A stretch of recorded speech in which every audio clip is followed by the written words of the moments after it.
Sono ormai di casa le forze dell'ordine al comune di Agrigento. Dopo il blitz di Guardia di Finanza il 3 febbraio scorso e della Digos l'indomani 4 febbraio, le fiamme gialle sono tornate a bussare agli uffici di Palazzo dei Giganti.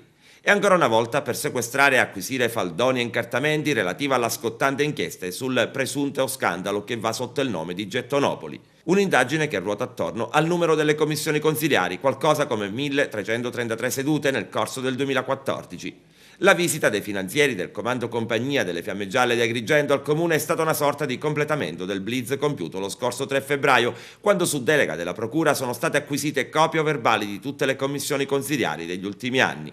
I finanzieri dovevano completare il lavoro e per farlo hanno aspettato che la situazione decantasse qualche giorno dopo il terremoto che ha portato alle dimissioni dei consiglieri e alla decadenza del Consiglio Comunale. Adesso tutto il carteggio, acquisito in copia fotostatica, sarà successivamente consegnato ai magistrati agrigentini che insieme ai finanzieri passeranno al vaglio verbale per verbale, incrociando con altri dati il loro possesso.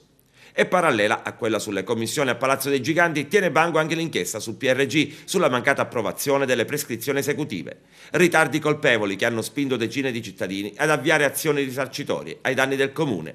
Si tratta di quegli agrigentini che lo scorso anno siglarono l'esposto alla procura contro il ritardo ingiustificato nell'approvazione delle linee guida e dunque dell'entrata in funzione del nuovo piano regolatore e coloro che poi sottoscrissero una sorta di petizione popolare che venne inviata all'assessorato regionale al territorio chiedendo la nomina di un commissario ad acta.